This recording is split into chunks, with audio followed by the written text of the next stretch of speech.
Bonsoir à tout le monde. Du coup, le but là, c'était de faire un petit, onboarding technique. Heu, on a, défini avec Nicolas un fil conducteur là de sujets qu'on pense, aborder rapidement aujourd'hui. Hem, En fonction de n'hésitez pas à poser des questions, si vous avez besoin et s'il y a d'autres sujets qui vous paraissent intéressants à aborder, on pourra les aborder. Comment tu veux qu'on procède, Nicolas? On se prend,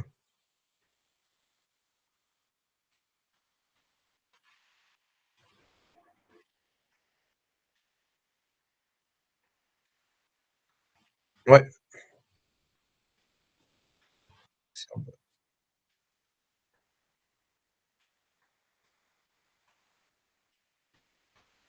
OK. Ouais, ça marche. On peut peut-être prendre la liste dans les participants dans l'ordre, comme ça on n'oublie personne.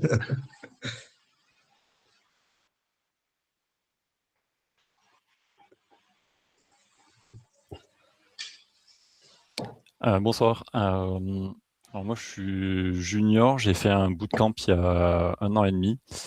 Donc là, j'ai envie de revenir dans la data et je repars de loin. Donc du coup, c'est plus pour apprendre un peu tout et comment se gère un projet data science. Voilà.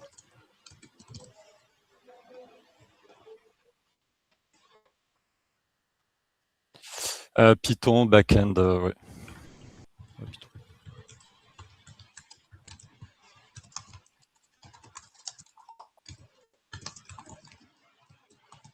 Yes, salut. Moi, ça fait 5 ans que je suis dev full stack, mais full stack, pas au sens data for good, donc pas trop data. Donc ça sera plutôt la partie front de mon côté. Sur des technos, mon métier, c'est plutôt du .NET et Java. Mais ça fait plus d'1 an que je suis avec data for good et donc j'ai de plus en plus l'habitude sur des projets full JS, on va dire. Euh, et donc moi, ça va être toute la partie extension qui va m'intéresser.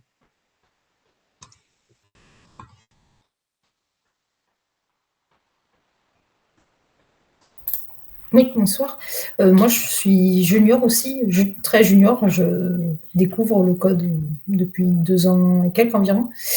J'ai fait un bootcamp aussi. Enfin, je suis en cours de formation et en alternance, mais dans autre chose, hein. C'est loin du dev. En termes de compétences, c'est pas énorme. J'ai fait un peu de Symfony en PHP pendant 1 an, en bac, et un peu de React pour le front.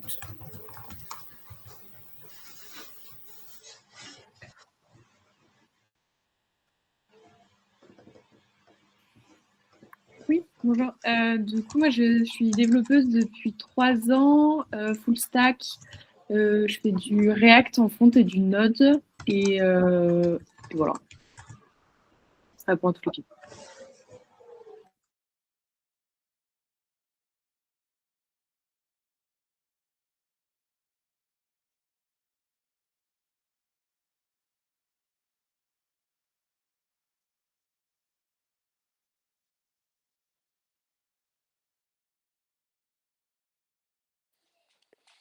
Oui, bonsoir. Moi, très junior aussi, j'ai fait un bootcamp data science l'année dernière et principalement sur Python en machine learning, un peu de deep learning et MLflow. Donc, ça va être principalement ce sur quoi je pourrais être en capacité d'aider un petit peu.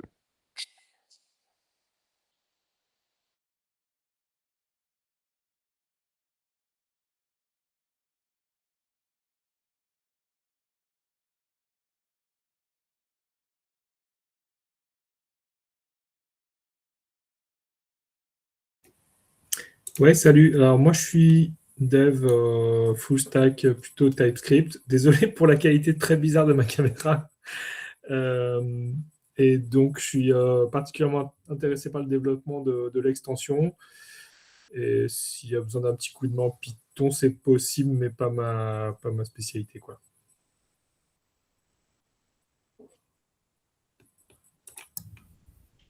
Oui, bonsoir. Du coup, moi, j'ai un profil plutôt ingénieur généraliste.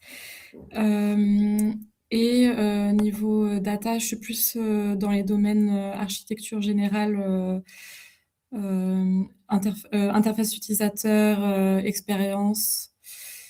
Et voilà, grosso modo, j'ai quelques notions sur Python, SQL et design d'interface, en gros. Ouais, en effet, j'ai intégré aussi son channel, mais je voulais quand même m'intéresser à votre onboarding, donc c'est pour ça que je suis là. Ouais, bonsoir. Donc moi, je suis data analyst très très très junior parce que j'ai fait mon bootcamp en fin d'année dernière. Mais du coup, j'ai vu tout le monde se présenter. Je me dis, je suis pas au bon endroit peut-être.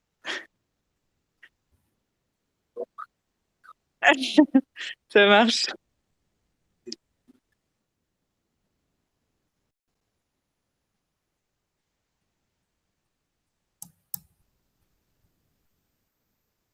Oui, bonjour, excusez-moi, j'ai quelques soucis de PC actuellement, donc je vais essayer de ne pas mettre la caméra pour éviter les problèmes. Et oui, du coup, je suis pas sûr non plus d'être dans le bon channel, mais en fait, pour l'instant, je fais un peu le tour de tout ce que je vois sur le sujet pour bien choisir ensuite. Et moi, j'ai fait pas mal de data analyst et de traitement de données via Python notamment. Et donc, je vais voir comment je peux aider.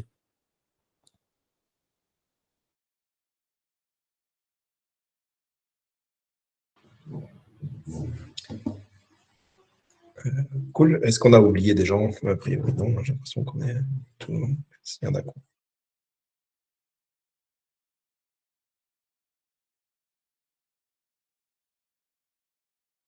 Petit plan qu'on avait pensé, je pense que ça devrait coller.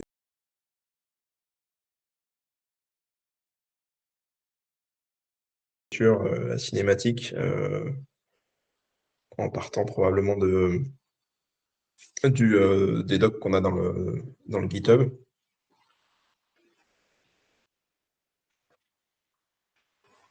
Ce que tu peux faire, c'est que tu fais la cinématique générale, puis je m'occuperai plus de la partie front. Ok, ça marche, pas de souci. Yes, je comprends. Alors, je vais partager direct ça. Hop. Vous voyez mon écran. Du coup, dans le GitHub, on a directement un peu de doc là-dessus. Donc, je pense que le plus simple, c'est qu'on prenne le doc d'architecture pour commencer.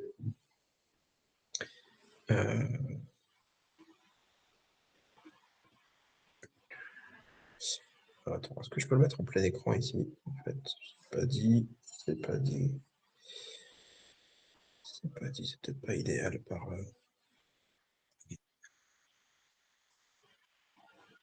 Ouais.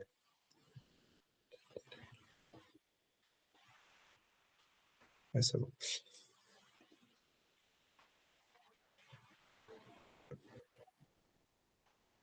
Ouais, vas-y.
Ouais, une petite question. Comment, d'après ce que j'ai compris dans l'appli, l'utilisateur peut récupérer les scrappings précédents ou les saisies précédentes qu'il a faites. Et je ne comprends pas comment l'appli peut lui afficher ces données s'il ne s'identifie pas. Alors, c'est uniquement ce qu'il a stocké localement dans son navigateur. C'est-à-dire que l'extension affiche uniquement ce qui est dans le navigateur. Et en gros, quand on appelle le backend uniquement pour faire la catégorisation des commentaires, et ensuite ces résultats de catégorisation sont stockés localement. Et on va jamais chercher l'ensemble des commentaires côté backend, quoi. Ok. Est-ce qu'on stocke au moins un hash de la page qui a été scrappée ou quelque chose comme ça?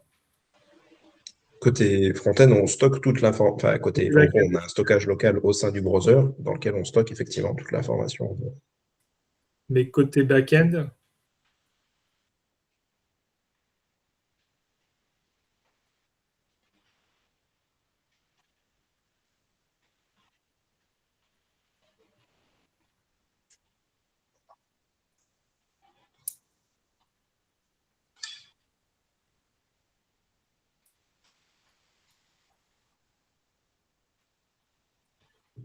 ok. Ok, top. Merci. L'idée aussi, voilà, c'est que la base de données, enfin, il y a très grande chance qu'on ait besoin, que ça devienne juste un stockage temporaire le temps de la classification et qu'on garde en plus juste des statistiques pour les besoins de l'association. Mais par défaut, on est plutôt parti pour ne pas garder l'ensemble des informations côté backend pour des raisons de RGPD, comme le scrapping, c'est toujours un petit peu ambigu sur le côté légal, de ne pas garder trop d'informations côté backend pour pas que l'association puisse avoir de soucis là-dessus.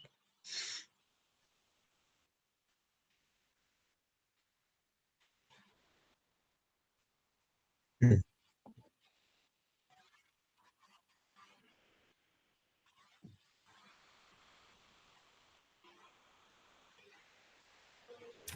crois qu'il y avait très clair, une deuxième merci. personne. Il semble qu'il y avait une deuxième personne qui avait levé la main. Mais... C'était la même question, donc Ok, ça marche.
Oui, Antoine? Oui, alors peut-être qu'il y a encore le temps, mais justement, être capable de ficher des gens qui seraient particulièrement insultants, agressifs, et donc avoir une base de données persister plus longtemps, c'est pas pertinent pour recroiser ces informations. C'est pas la direction prise actuellement. Alors, il y a le but de l'outil à la base, c'est de servir les victimes directes. Donc, pour qu'elles puissent porter plainte, il faut que ce soit dirigé contre elles. Donc, effectivement, ça pourrait être, en gros, si on avait des auteurs qui reviennent régulièrement, on pourrait peut-être les pré-identifier comme haineux, même sans analyser le contenu des commentaires ou ce genre de choses. Là, pour l'instant, ça va au-delà du scope du projet, quoi. Ok.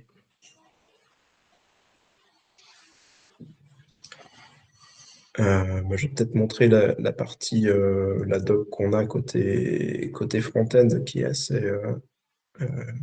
Bon, on a un modèle qui est assez proche.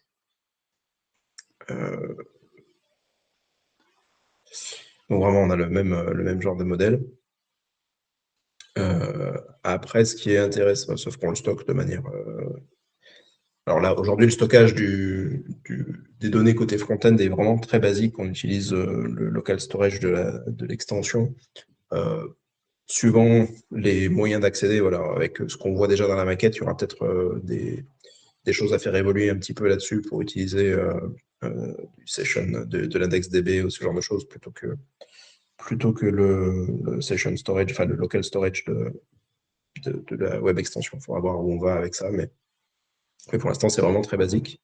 Et on a vraiment les mêmes données que côté backend, quasiment. On peut parler un petit peu peut-être de l'architecture du scrapping dans le cadre de la cinématique. Grosso modo, quand on démarre un scrapping, il y a là, on parle vraiment de la partie récupération des données, où on a plusieurs acteurs. Alors, je ne sais pas, voilà, ça c'est pour la partie vraiment en interne donc du scrapping, comment ça fonctionne.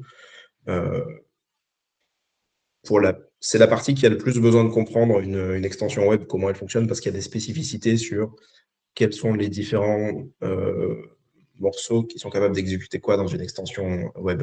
Et grosso modo, pour pouvoir interagir, pour que l'extension puisse manipuler la page du navigateur, on a besoin là d'utiliser ce qu'on appelle un content script. En fait, c'est l'extension web. En fait, peut-être que le mieux, c'est que je parte d'abord de la structure du projet de l'extension web.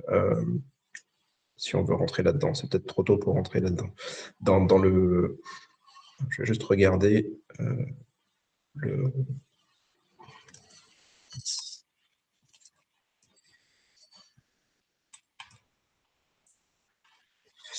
Oui, tout à fait, c'est ce que j'étais en train de me dire, que ce serait peut-être mieux de le faire comme ça avant de rentrer dans le détail. Alors attends, je voulais voir, est-ce qu'elle a démarré mon truc là? Hop.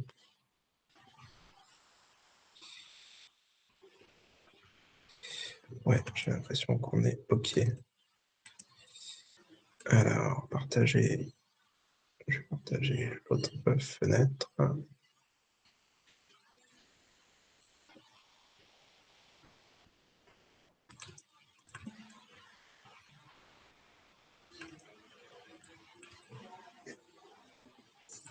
Ouais.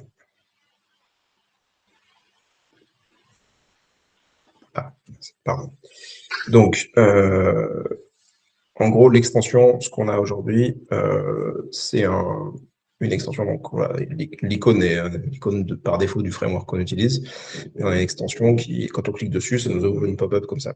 Par défaut, cette pop-up, elle va aller afficher ce message-là qui nous dit, pour aller scraper, il faut se retrouver sur une page supportée et avec un bouton pour aller voir les analyses précédentes. Tout ça, c'est du temporaire.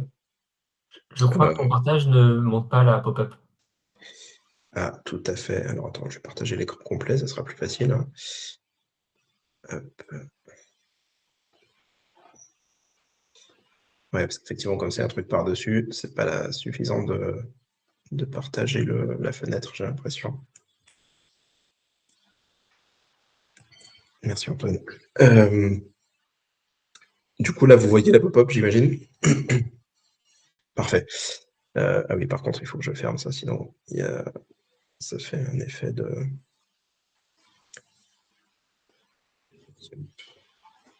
Ok. Du coup, quand on clique ici, on voit la pop-up. Ce que je disais, voilà, c'est que ça nous indique qu'on n'est pas sur une publication. Donc, quelle page YouTube alors, pour l'instant, ça récupère les informations, mais pas pour les... peu importe. On va essayer de ne pas se taper de la pub pour rien. Donc, quand on ouvre là à nouveau, on a le bouton analyser ce poste. Quand je le lance, en fait, il va lancer un pilotage de la page pour aller récupérer les commentaires. Voilà, donc ça charge tous les commentaires, ça va les récupérer et les stocker. Voilà, j'ai pas fait gaffe le nombre de commentaires qu'il y a sur cette page-là, mais ça peut être relativement long. Donc, en gros, il est dans une phase où il interagit avec la page de YouTube pour scroller, charger les commentaires, aller faire des captures d'écran de tout ça. Je ne vais pas le laisser aller jusqu'au bout parce que ça peut être un peu long, surtout que là, j'ai pas fait attention au nombre de commentaires qu'il faut y avoir sur cette page-là. Donc, la partie YouTube fonctionne déjà pas mal. Il y a différentes personnes qui ont commencé d'ailleurs à contribuer là-dessus, dont Antoine qui est là. Et ensuite, en fait, on a une liste des analyses précédentes qu'on peut voir. Donc là, on se retrouve avec la liste de ce qui a déjà été capturé. Voilà, et donc on peut aller voir le détail. Alors, cette page-là, c'est vraiment une page temporaire que j'avais fait plus pour débugger qu'autre chose. Donc, il y a tout qui est potentiellement à refaire. Mais voilà, si on a ensuite une page, si on va voir le détail d'une publication, on se retrouve là avec l'ensemble des commentaires qui ont été récupérés, le texte du commentaire. Alors là, normalement, maintenant, je peux afficher la capture d'écran. Donc, on voit que là, il y a la capture d'écran et le commentaire qu'on a en face. Etc. Il y a encore des bugs quand on commence à aller trop loin, les commentaires, les captures d'écran ne correspondent plus, je ne sais pas pourquoi. Il y a des choses qui ne fonctionnent pas encore totalement dans le scrapping, mais on a déjà quelque chose qui est assez fonctionnel. Et donc le but, c'est voilà, ce qui n'est pas encore fait du tout, c'est la partie analyse côté backend et l'intégration avec ça, et puis l'implémentation des scrappers sur d'autres réseaux sociaux. Est-ce que c'était à peu près clair, du coup, le scope de cette extension? C'est un petit peu plus clair avec la démo. Je pense que là, ce qu'on peut faire, peut-être, c'est rentrer un petit peu plus dans le détail, justement, de l'organisation, de comment ça fonctionne, cette extension-là. Donc là, je vais partager Je vais encore partager tout l'écran, c'est le plus simple.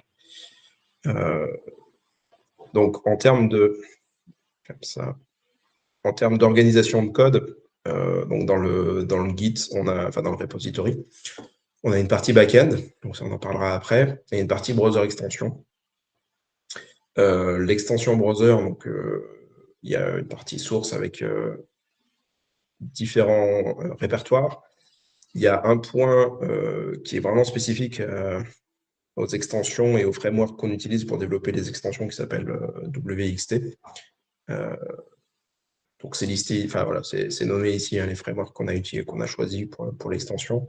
WXT, c'est un framework qui permet de faciliter le développement d'extensions et le fait que ce soit compatible avec les différents navigateurs.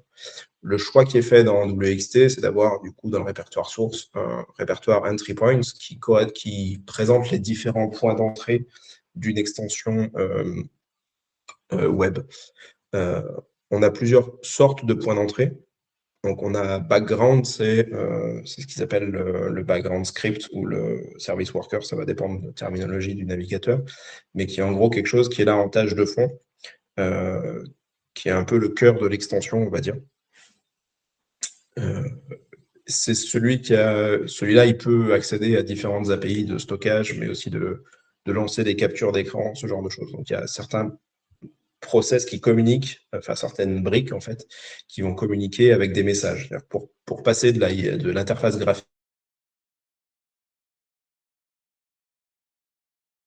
et d'écouter des messages. On ne peut pas faire des appels à des méthodes directement. Donc il y a une petite couche de gestion des messages qui est un peu particulière aux extensions.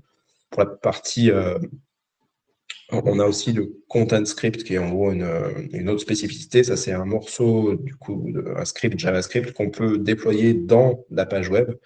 Donc, en gros, ça, c'est le content script qui est spécifique à YouTube et qui va, lui, être capable, il a la permission d'interagir avec la page web et d'utiliser l'API DOM de la page web pour ceux qui voient un peu le front-end, comment ça fonctionne. Donc, en gros, il va pouvoir étendre les nœuds, charger des nœuds. C'est donc cette partie-là qui pilote directement le scrapping. Et ensuite, on a des parties interface graphique. Donc là, on a pop-up et post. En fait, pop-up, c'est vraiment du React assez classique à partir de là. React TypeScript assez classique, qui est le contenu de la pop-up. Donc, on a un main qui va en gros être le contenu de la petite pop-up qu'on a vue là. Et post qui est la page qu'on a vue en deuxième, là, qui permet de voir tous les résultats avec des sous-éléments pour une page pour le détail, ce genre de choses. Donc ça fonctionne assez simplement et de manière assez classique. En gros, toute la partie interface graphique, La seule différence qu'il va y avoir par rapport à une application web classique, c'est qu'au lieu d'appeler une API REST pour récupérer ces données, elle va appeler des services qui vont stocker les données localement, par exemple, ce genre de choses. Et voilà. Je peux montrer peut-être. Est-ce qu'il y a des questions déjà par rapport à ce que j'ai dit jusque-là?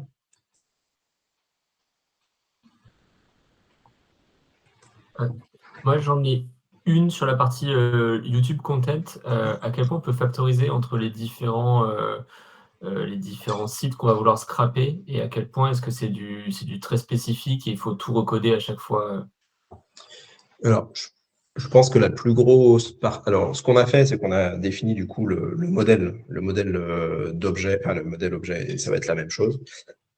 À part ça, effectivement, la partie scrapping pure, c'est-à-dire aller chercher dans quel élément ça se trouve, etc. Il y a très peu de choses qui sont factorisables. Je peux montrer un petit peu ce qu'il y a de factorisable selon moi, mais c'est mon analyse à ce stade, quoi, si tu veux. Il y a dans Shared, là, j'ai mis des éléments sur le DOM scrapping, mais c'est vraiment plus des utilitaires par-dessus les API DOM qui permettent de faire du scrapping plus facilement. C'est-à-dire, en gros, attendre qu'il y ait un élément qui corresponde au sélecteur. C'est des choses qu'on aurait normalement dans un outil comme Playwright, par exemple, ces outils de Selenium et autres qui permettent d'avoir une surcouche, on va dire. Là, comme on est en direct sur le DOM, c'est des petits outils que j'ai développés, des petits utilitaires. Ça, voilà, ça, on pourra le factoriser. Sur la partie screenshotting, il y a aussi des éléments. En gros, l'API de screenshot, elle permet de récupérer que ce qui est visible dans le viewport au moment où tu la lances. Et donc, il y a un petit utilitaire, enfin une surcouche par-dessus qui permet d'aller faire le scroll, etc., pour aller récupérer toute une image. Donc, ça aussi, c'est probablement réutilisable. Alors, si c'est l'ensemble de la page qui scroll, ça sera réutilisable. Mais en fait, dans le cadre de Instagram, par exemple, c'est juste un sous-élément qui contient les commentaires et qui est scrollable. Donc, je ne sais pas s'il y aura probablement de la modification à faire pour réutiliser. Donc, ce niveau-là, ça sera réutilisable, je pense. Mais après, on est vraiment sur une logique où on va récupérer en fonction de la structure du DOM. Et donc, ça, elle est vraiment spécifique d'un réseau à l'autre. Je pense que les idées générales de se dire on va tout déplier, puis ensuite on va aller faire un scrapping, potentiellement, elles sont les concepts ou les façons de faire sont réutilisables, mais le code, je pense pas tellement, quoi. Okay. J'arrête le partage à chaque fois pour éviter la boucle infinie et quand je reviens pour voir tout. Est-ce qu'il y a d'autres questions? Ça répond à ta question après? Ouais, tout à fait. Ok. Est-ce qu'il y a d'autres questions sur cette partie? Après, je peux rentrer un peu plus dans le détail du comment fonctionne le scrapping, les interactions justement entre le background et content script, ce genre de choses. Si ça intéresse des personnes, je ne sais pas si c'est trop dans le détail ou pas.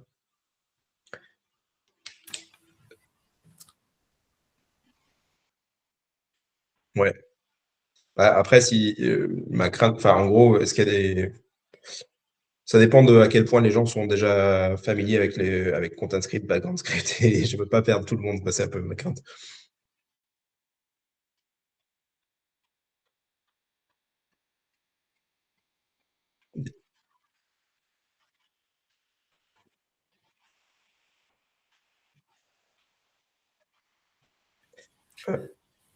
Moi, je serais assez intéressé.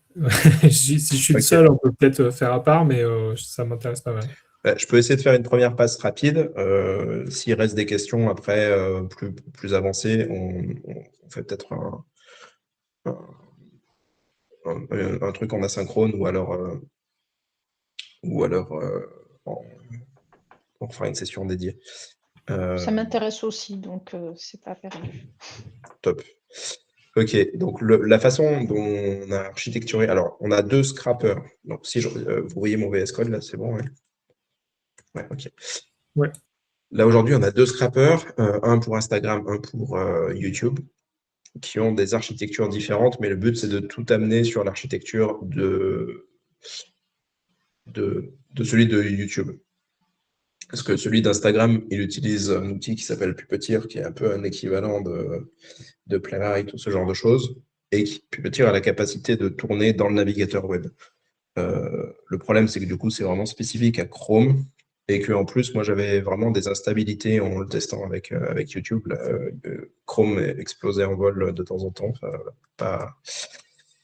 Je sais pas si tu avais déjà eu ça d'ailleurs, Nicolas, avec Insta, mais ok, ça marche. Du coup, je vais repartir juste sur la doc. Hop, hop. Elle est passée où? Elle est là. Sur la doc d'archi du scrapping.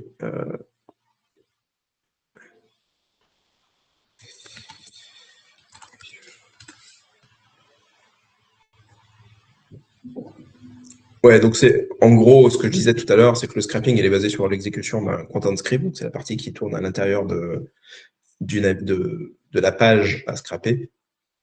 En gros, quand la UI elle a besoin de lancer un scrapping, ce qu'elle fait aujourd'hui, c'est qu'elle envoie un message au background script en lui disant bah, démarre le scrapping du tab courant. Le background script, il communique avec le content script qui est adapté pour YouTube. C'est-à-dire que quand on déclare un content script, on dit pour quelles URL il a du sens. Je pourrais vous montrer ça après. Et le content script, en gros, ce qu'il fait, c'est qu'il va aller charger les commentaires et les coordonnées en interagissant avec l'API DOM de la page courante. Et ensuite, il va aller capturer la page, le screenshot. Donc ça, c'est le détail, en fait, cette boucle-là, c'est le détail de comment fonctionne le screenshotting pour avoir la page complète.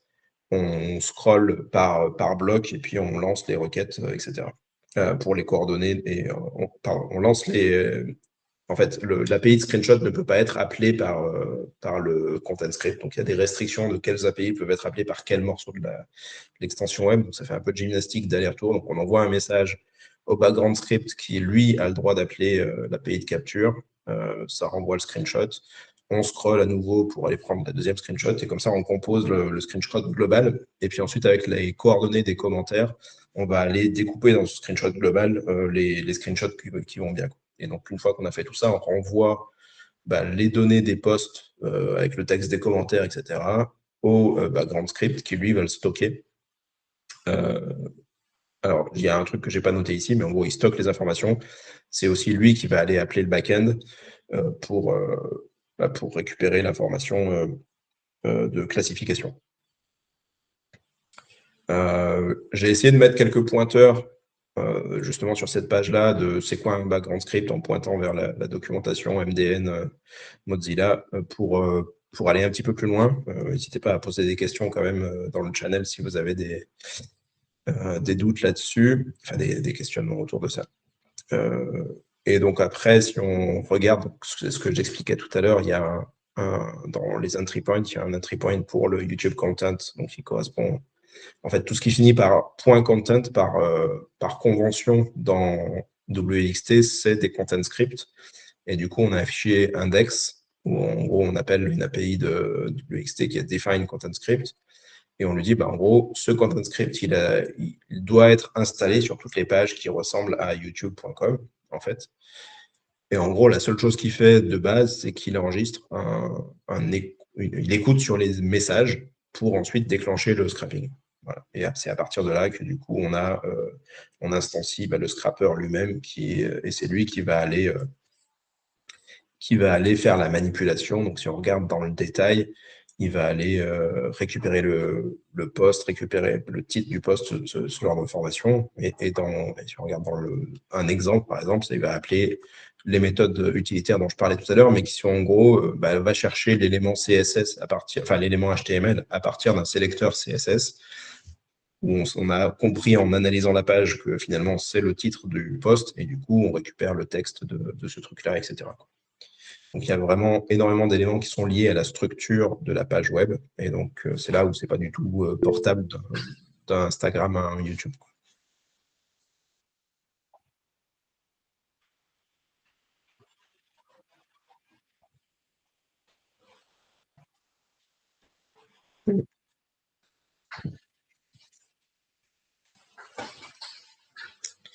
Ouais, c'est là où, encore sur la page YouTube, je pense que ça a l'air d'être plus facile que sur la page Instagram. Mais c'est là où, si on arrive à se baser sur des classes qui ont l'air d'avoir du sens et être, voilà, faut pas être trop spécifique pour essayer d'éviter que ça casse.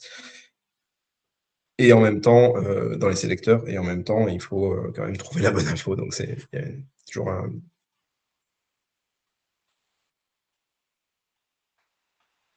Ouais, ouais, j'ai vu ça. Ouais.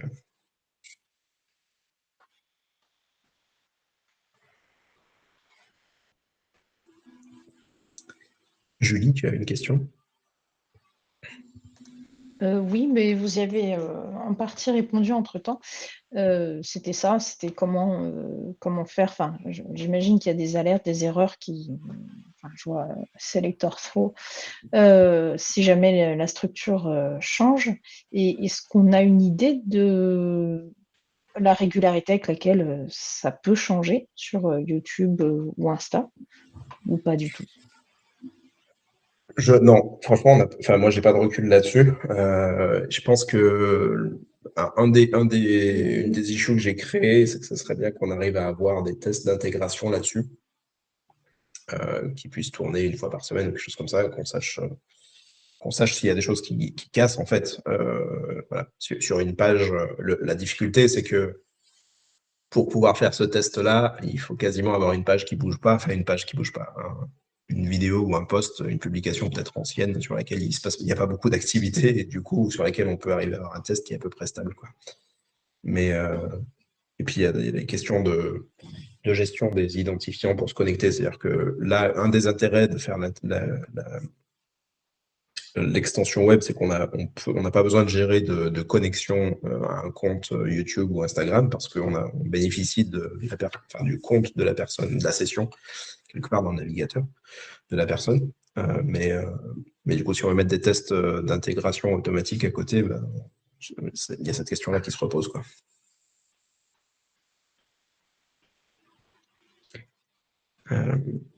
Question d'authentification.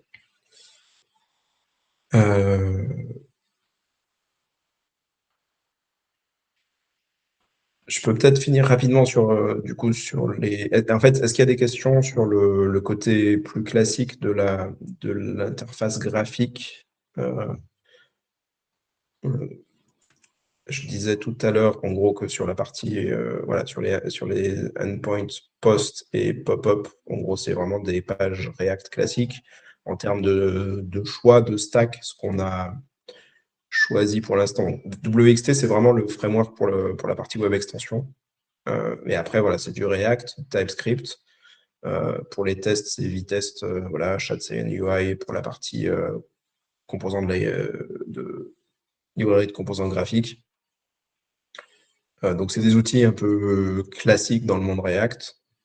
Voilà, je ne sais pas s'il y a des questions particulières autour de cette partie-là, ou des points que vous voulez qu'on aborde un peu plus en détail. Sinon, effectivement, on peut passer au back-end.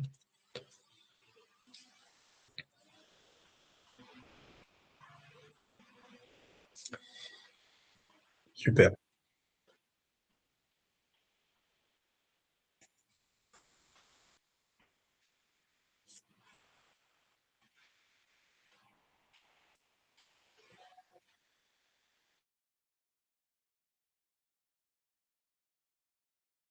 Ouais.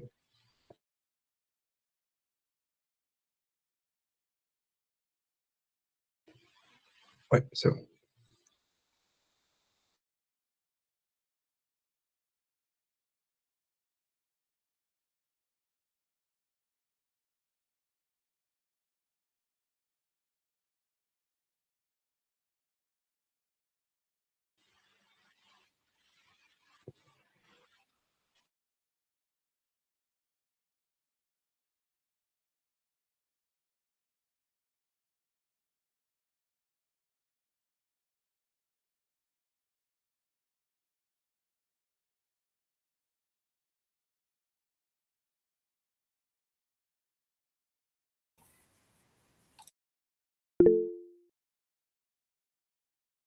Excuse-moi, est-ce que tu peux zoomer un tout petit peu parce que chez moi, c'est illisible en tout cas.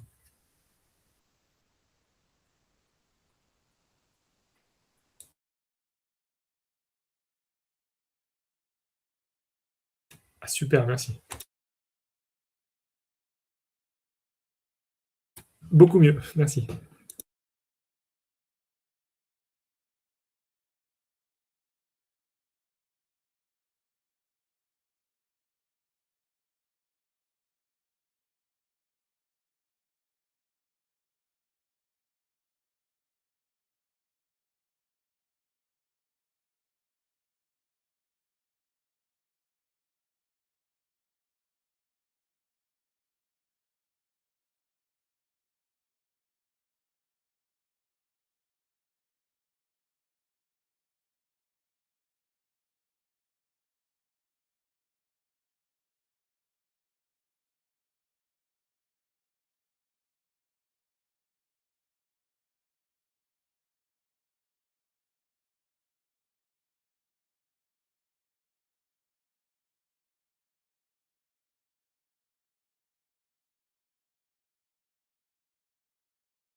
Ok, on avait comme point ensuite, s'il n'y a pas d'autres questions sur le back-end, on avait parlé de faire un petit point voilà, sur la partie environnement de développement. Donc, je ne sais pas jusqu'où on peut aller là-dessus.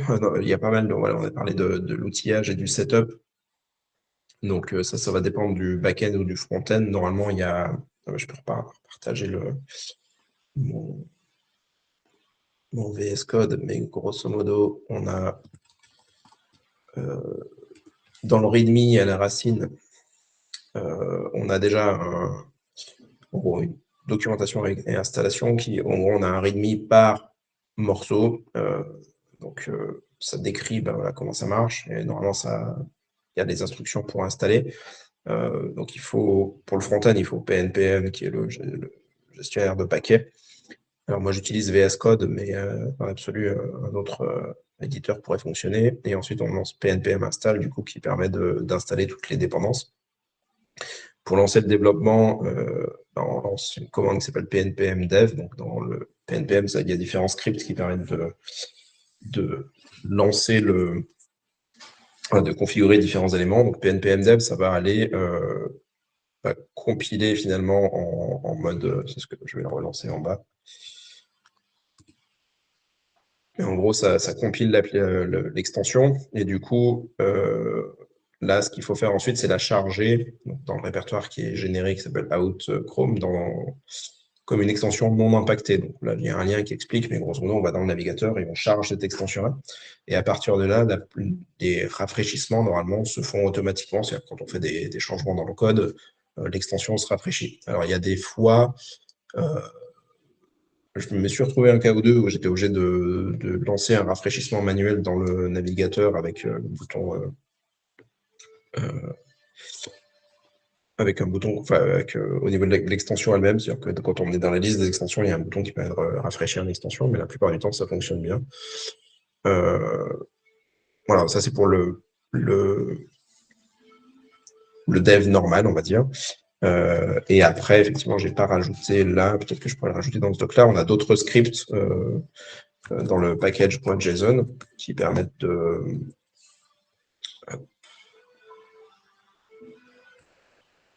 Dev, on en a parlé. Dev Firefox, c'est pour builder l'extension pour Firefox. Pour l'instant, ça fonctionne. On n'a pas la compatibilité, mais voilà, on a le build qui permet de builder une extension normalement pour être en mode prod, de zipper, etc. Donc, tout ça, c'est des éléments qui sont un peu spécifiques à WXT, là, les 6 premiers.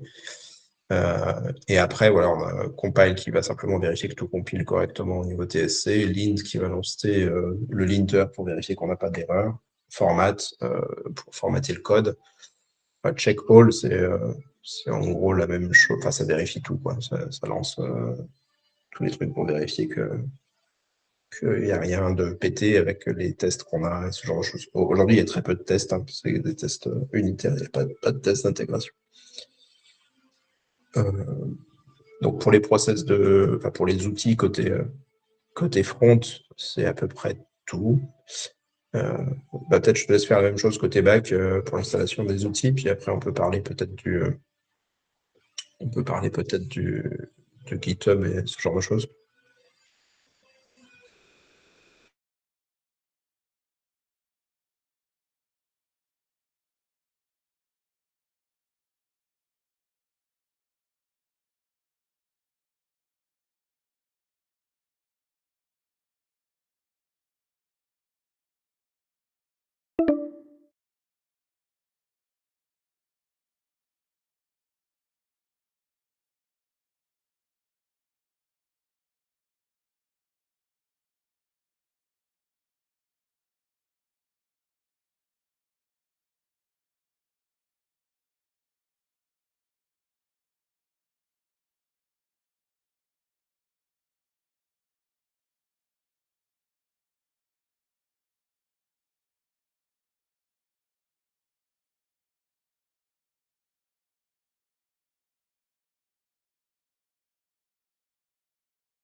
Oui, question bête, mais là, du coup, le back-end et le front communiquent déjà?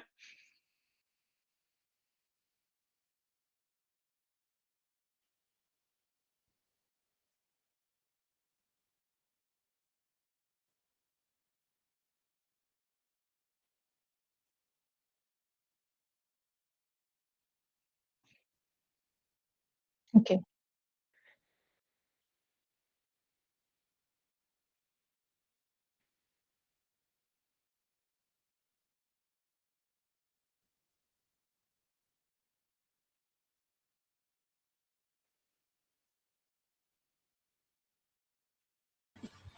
OK, merci.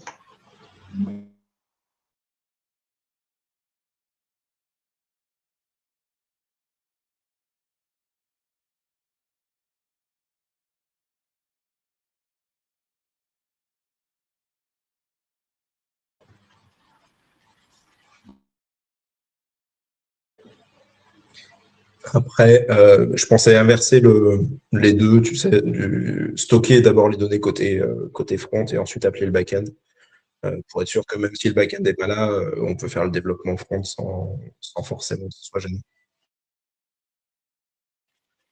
Oui, oui, c'est temporaire.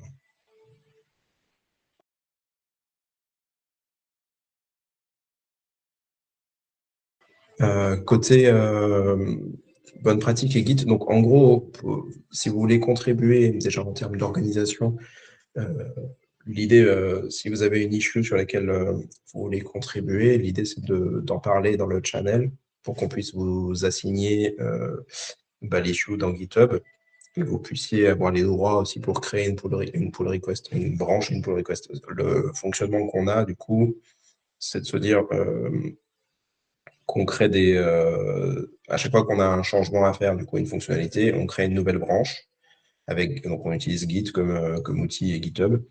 On crée une nouvelle branche, on fait les changements dans la branche, ensuite on envoie cette branche-là sur GitHub et on crée une pull request pour intégrer ces changements dans le projet. Et donc il y a quelqu'un qui va faire une revue, donc en principe ça va être Nicolas ou moi pour commencer, puis on verra s'il y a des gens qui veulent participer à cette phase de revue.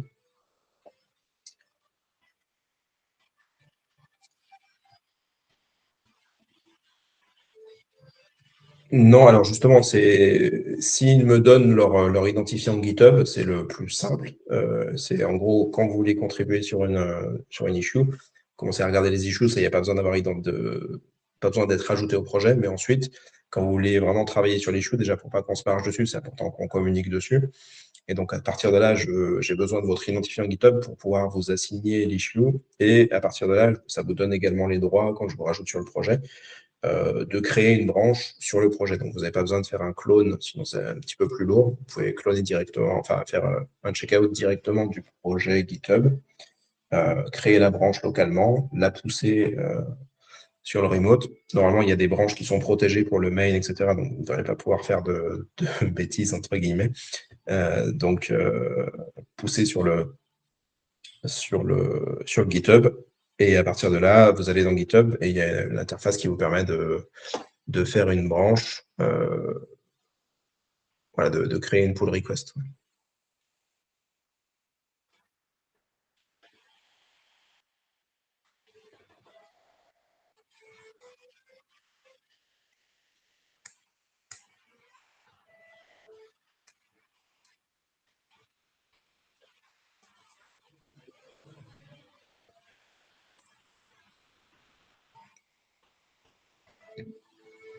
Est-ce que c'est clair, du coup, le process, là, GitHub et pour prendre...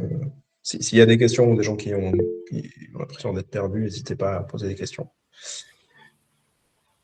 Julie? Oui, vous parliez d'un checkout. C'est en local ou c'est... Enfin, je veux dire, sur GitHub, quand on veut récupérer le projet, on fait un... Vous disiez de ne pas faire de clone, on fait un fork plutôt? Non, tu fais un clone et pas un fork. J'ai dit que je me suis peut-être embrouillé dans les mots. Ouais, c'est ça. Ou c'est moi qui ai mal compris, hein, aussi possible.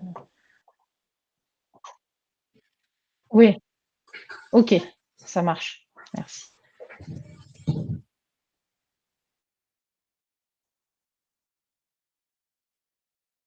Ouais. Est-ce qu'il y a une nomenclature? Pardon.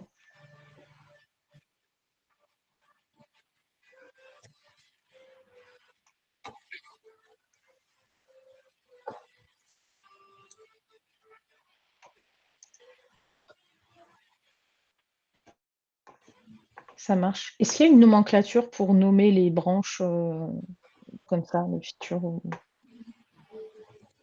On n'a pas trop fait. Après, voilà, mettre le numéro ça peut être genre ton identifiant / la issue et tirer le numéro de l'issue. Comme ça, au moins, c'est très clair. Voilà.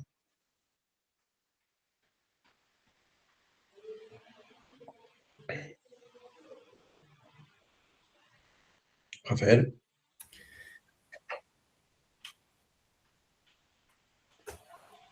Ok, j'avais juste une petite question sur les issues, parce que j'ai commencé à regarder, mais il y en a 50. Et du coup, est-ce qu'il y a un ordre de priorité? Enfin, j'imagine que oui, mais Mais voilà, je ne sais pas s'il y a des bonnes first issues ou s'il y a des trucs à faire en premier.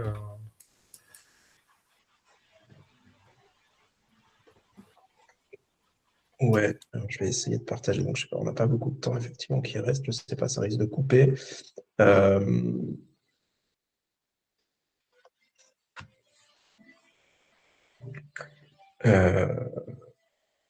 Ouais, donc en gros, alors déjà, il y a une vue projet qui est plus digeste que la vue issue qui est tout en vrac au niveau GitHub. Donc si on va sur le projet, sur le repository en fait, Data for Good, effectivement, on a toutes les issues qui se trouvent là, toutes les unes derrière les autres.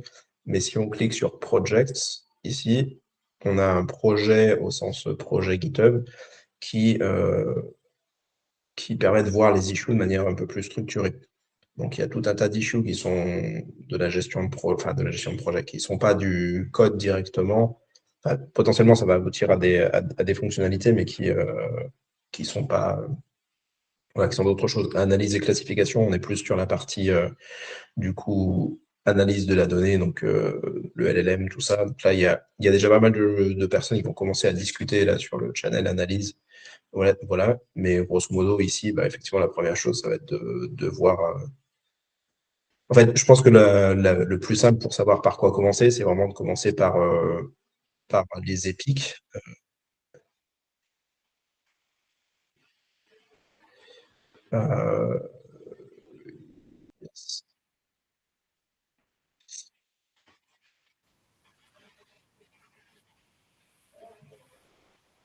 Ouais, ok, du coup, effectivement, on en a beaucoup moins. Ouais, effectivement, c'est un bon point de départ. Je n'avais pas fait gaffe que tu avais fait ça.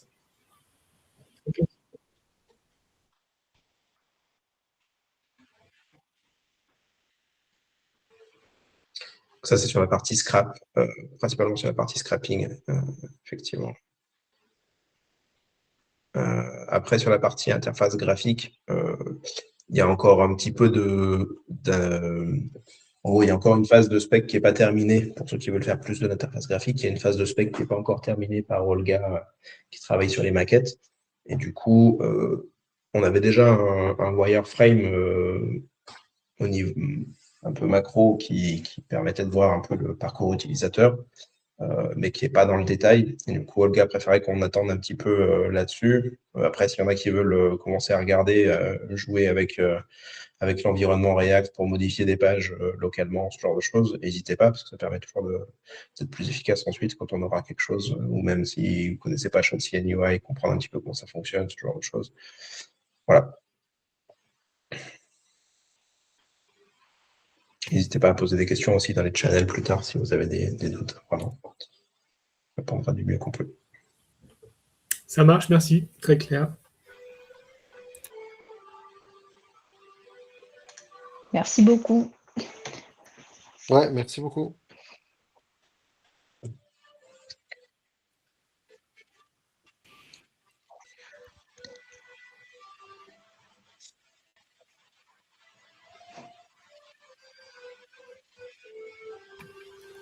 Merci, à bientôt sur Mattermost alors.